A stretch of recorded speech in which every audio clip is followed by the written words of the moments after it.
So it may seem like a simple step, but it is important that we take the time to not only test the blueprint that we have created, but also to look at some ways in which we can troubleshoot it if things are not quite going to plan. To begin testing then, after making sure that our blueprint has been compiled, we can place the blueprint in the level via a simple click and drag.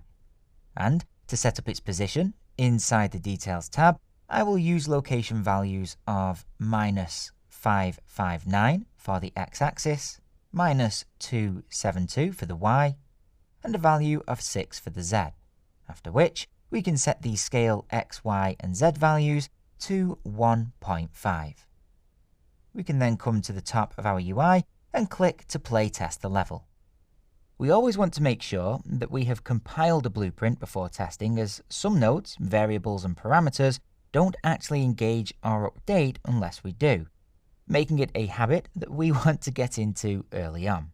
There are also different modes in which we can play test a level, these being accessed via the drop-down arrow next to the play button. And so, don't be alarmed if yours is set differently by default. As long as we get to test our blueprint, everything is good. Although, that being said, some things may behave differently in full screen rather than a windowed mode, for instance, such as UI behavior and the like. Be sure to use other options to test as well. With the engine running our level now, as we walk towards our doors, both sides should slide open and stop in their pre-assigned positions. If that isn't the case, don't panic, as we will look at some suggestions next as to things that we can quickly check if needed. It is also good to keep in mind that if we have the blueprint open while we play test a level, we can visually track which part of the blueprint are firing and when. This can really help debug any problems that we may be having.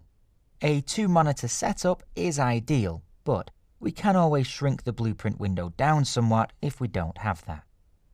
As we step back, of course, the doors should close. And we also want to make sure that the distance setting and the blueprint itself work from the other side as well. And so, after walking through the doors, let's turn around and then walk backwards by pressing the S key. Because we can never be 100% certain how our client or user will interact with the scene that we have created, it's good to try and test outside of what we might think of as normal use, and purposefully try to break the blueprint or have it behave in an incorrect way.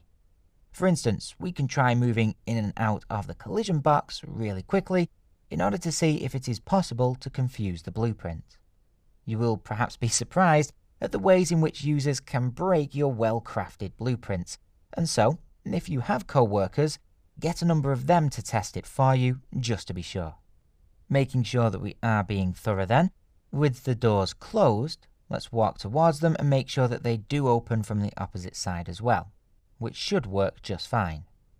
If things aren't working as we want though, one of the first things that we may want to do is open up the blueprint and quickly double check that we're using all of the correct nodes, given that Unreal has plenty of nodes that can seem very similar to one another if we are not used to working with them, but that oftentimes produce very different results than what we may want.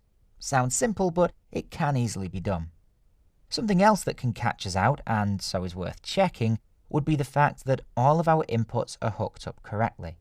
The A and B inputs on the lerp node, for instance, will make a difference to the end animation depending on their connection order. Now, don't let this potential for simple mistakes put you off in any way if you are new to blueprints. After a while, you will become really familiar with both the nodes themselves and the order of the inputs that will be required. In fact, as fairly simple blueprints such as this are easy to adjust, try deliberately setting some of the inputs the other way around and take note of the effect that this has on the blueprint when play testing. Finally, we will also need to double check that we are feeding the lerp node's output value into the correct axis. If our door is moving up and down, or forwards and backwards instead, then there is a good chance that we are using the wrong axis, and so opening up the static mesh and then viewing its local axis settings is a way to be clear as to which is the correct one. With all of our testing done then, we have created the first of our blueprint types. Hopefully you have picked up some key points with regard to blueprint creation and so will now be able to apply them to creating automatic doors of your own. Given that, as mentioned earlier, there is actually more than one blueprint solution to this particular interactivity problem, feel free to experiment on your own.